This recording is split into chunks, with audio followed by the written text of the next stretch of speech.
इस प्रकार भागवत को श्रेष्ठ बता करके कहा कि यदि सप्ताह में इसका श्रवण किया जाए 7 दिनों में तो इसका अनेकों लाभ प्राप्त होते हैं, और ज्यादा इसका लाभ यदि प्राप्त करना है तो सप्ताह श्रवण विधि से श्रवण करे। बोले भगवान की कथा है, 1 दिन में सुनो, 2 दिन में, 7 दिन की क्या जरूरत है? ये सप्ताह, बोले सप्ताह एक बार की बात है, सुने। एकदा हि विशालाया चत्वार ऋषयो मलः सत्संगार्थं समायाता ददृशुस्तत्र नारद। एक बार की बात है, ध्यान से सुने। विशालापुरी में यानी बद्रिका आश्रम में नारद जी इधर उधर ऐसे भ्रमण कर रहे थे, परेशान होकर के, बहुत चिंतित थे, बहुत चिंतित थे। तब तक 4 कुमारों ने नारद जी को देख लिया। ब्रह्मा जी की सृष्टि जो है वो 4 कुमारों की पहली सृष्टि है। सनत कुमारः सनकः सनंदनः। 4 ये ऋषि कुमार हैं, 5 वर्ष के ही हैं। हमेशा इनकी उम्र इतनी ही रहती है, ये कभी इससे न तो इनकी उम्र बढ़ती है और न कभी समाप्त होती है। ये 5 वर्ष के ही बालक हैं, ऋषि कुमार हैं, सनत कुमार। 4 ऋषियों ने देखा नारद जी को तो कहा देखते हैं नारद जी के पास चलकर कुछ सत्संग ही हो जाए, क्योंकि इनका काम क्या है 4 भैया का, हरि शरणम हरि शरणम हरि शरणम हरि शरणम। नित्य इनका यही जाप है और भगवान की कथा सुननी है। एक भैया वक्ता बनता है, 3 श्रोता बनते हैं, और 3 फिर से उसमें से एक वक्ता बनता है, फिर 3 श्रोता, ऐसे अविरल निरंतर भगवान की कथा ही गाते सुनते रहते हैं। नारद जी को देखा और जाकर कहते हैं नारद जी से, अरे कथम ब्रह्मन् दीन मुखः कुतश्चिन्तातुरो भवान् त्वरितं गम्यते कुत्र कुतश्चागमनं तवा। नारद जी आप तो ऐसे घूम रहे हैं जैसे गत वित्तो यथा जनः, जैसे किसी का धन गायब हो गया हो। और धन किसका? बोले संत के पास तो न तो गृहस्थ हैं आप और ना ही आपके पास कोई धन है। भगवान के नाम का धन छोड़ करके तो आप ऐसे ही गत वित्तो जैसे धन गायब हो जाए उस प्रक्रिया में कहे तड़प करके घूम रहे हैं। नारद जी ने कहा बड़े भैया आपकी तरह ही हम भी सत्संगी हैं। एक बार पृथ्वी पर मैं घूमने गया, पृथ्वी लोक पर मैं भ्रमण करने गया। पृथ्वी को महाराज इसमें नारद जी ने किसी को छोड़ा नहीं है कहने में कुछ, ना संत को ना गृहस्थ को ना तीर्थों को ना ही तीर्थ के ठेकेदारों को।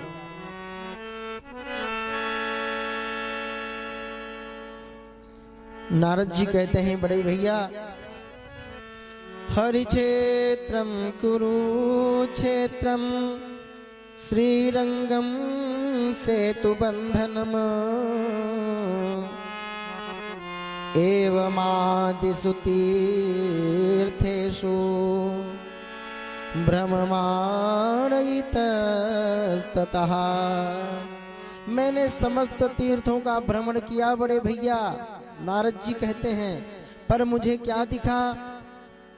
बोले सत्यम नास्ति तपः शौचम दया दानम न विद्यते उदरम भरिणो जीवा बराकः कूटभासिनः। तीर्थों में मुझे सत्य नहीं दिखा, संत लोग धनी दिखे, देखो व्यवस्था क्या है, किसी से मेरा कोई द्वेष नहीं है। श्रीमद् भागवत की चर्चा में जो है कि बाबा जी ने भी अपनी पंक्ति में यही लिखा कि तपसी धनवंत दरिद्र ग्रही कलि कौतुक तात न जात कही। यानी जिसके पास धन होना चाहिए वो तो गरीब है, गृहस्थियों के पास धन होना चाहिए ना। जब धन होगा तभी तो वो सभी की सेवा करेंगे। तो जो गृही है, जो गृहस्थ लोग हैं वो निर्धन है, धनी नहीं है। अब जो संत हैं जिनके पास धन नहीं होना चाहिए, खाली भगवत नाम का धन होना चाहिए, वो धनवान है। यही तो कलयुग का, कली ने कुछ नहीं छोड़ा, सबको ग्रसित कर लिया। यही तो अधर्म है भाई। जिसको जो करना चाहिए वही धर्म है, और जिसको जो नहीं करना चाहिए वही अधर्म है। बस इससे बढ़िया और धर्म धर्म की परिभाषा क्या हो सकती है। जिस कार्य को तो परिग्रह एकत्रित करने से संतों को दूर रहना चाहिए, पर बड़े बड़े विशाल आश्रम हैं, बड़े बड़ी व्यवस्थाएं हैं, तो क्या है महाराज, गृहस्थ जो है वो दरिद्र है और संत जो है वो धनी है। ये कलयुग का प्रभाव है। बोले मैं गृहस्थों के यहाँ जब गया तो वहां पर गृहिणी का, महारानी का, जो धर्म पत्नी है उन्हीं की सत्ता चलती है। कलयुग का इतना प्रभाव है, कोई सलाह लेना है तो भाई को नहीं साले साहब से पूछा जाता है। ये कलयुग की विधा।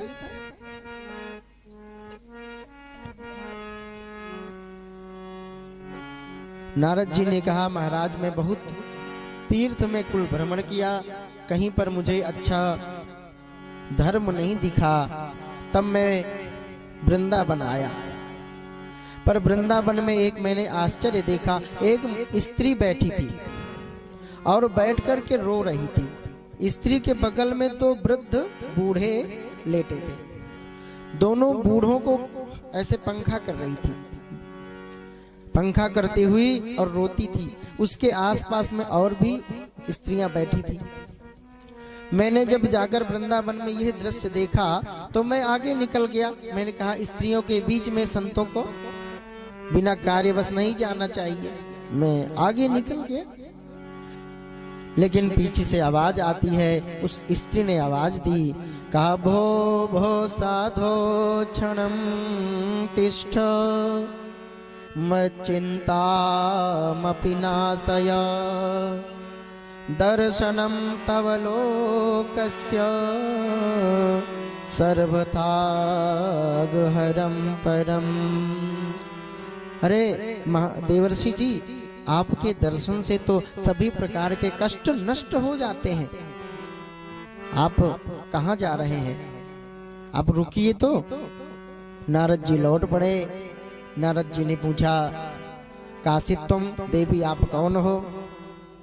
उसने अपना परिचय दिया, और परिचय देखो कितना बढ़िया परिचय दिया है महाराज।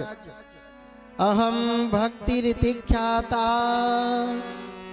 इमौ में तनयो मतौ।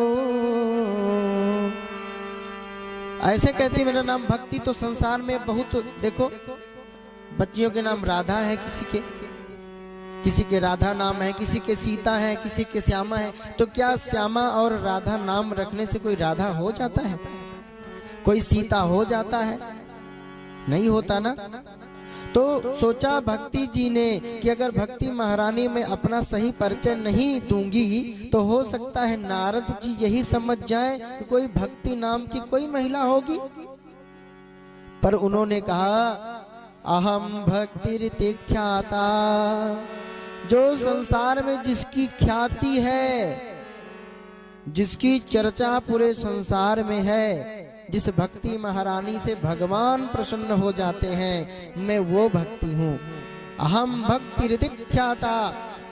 और ये दोनों इमौ में तनयौ मतौ, ये दोनों मेरे पुत्र हैं, ज्ञान वैराग्य नामानौ।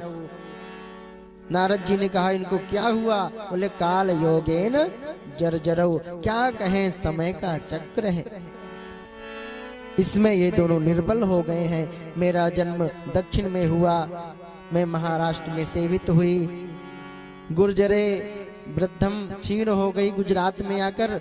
और उसके बाद जब मैं गुजरात में, पहले भक्ति नहीं थी, वो तो नरसी भगत ने, भक्तमाल में चर्चा है, नरसी भगत ने वहां जन्म लेकर के फिर से गुर्जर भूमि को, गुजरात की भूमि को पवित्र कर दिया महाराज। नहीं, पहले भक्ति महारानी का गुजरात में नहीं था।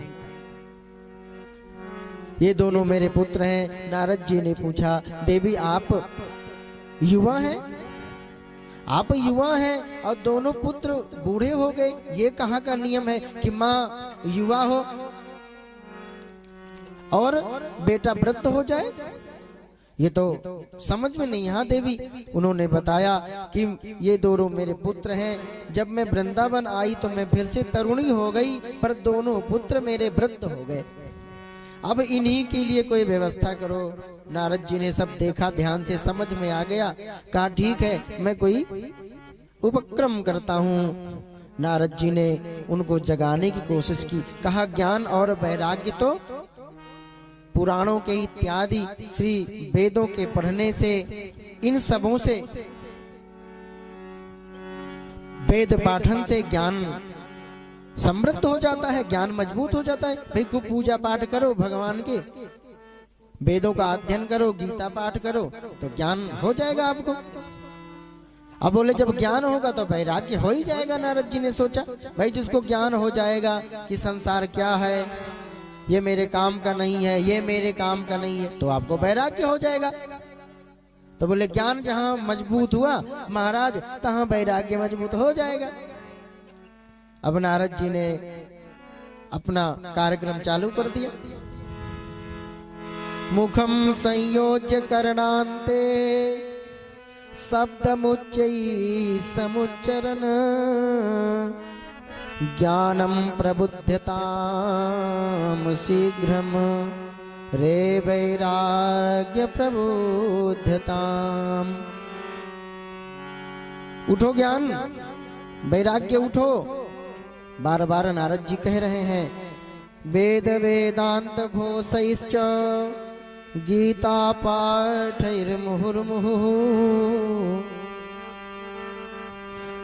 बार बार गीता जी का पाठ किया, वेद सुनाए बार बार, कोई फर्क थोड़ा सा जमुआई लेते फिर से लेट जाते। ज्ञान और वैराग्य कोई फर्क नहीं पड़ रहा, परेशान हो गए। आकाशवाणी होती है उद्यमः, आपका नारद जी उद्यम सफल होगा, पर आप सत्कर्म करिए। अब नारद जी ने सोचा सत्कर्म क्या है, उसी लिए भैया हम इधर उधर भ्रमण करते आपके पास आ गए। चारों कुमारों ने कहा लो इतना बड़ा काम बता दिया शुरू से, अब बात इतनी बड़ी है, बस सत्कर्म क्या है? बोले सत्कर्म भगवान की श्रीमद् भागवत कथा ही, सतुगीता सुकात भी ही, यही तो है सत्कर्म। बोले मैंने वेद सुनाए। बोले वेद सुनने से थोड़ी फर्क पड़ेगा। अब ये सोचिए, ये तो वेदों का रस है। अब जैसे पेड़ है, यदि आम का पेड़ हो और आम का फल लगा हो, आप आम खाइए खूब मीठा लगेगा, लेकिन आम का सीजन यदि खत्म हो जाए तो फिर आम के पत्ती और तना को चबाओगे तो क्या रस निकलेगा? उसमें मीठा रस नहीं निकलेगा।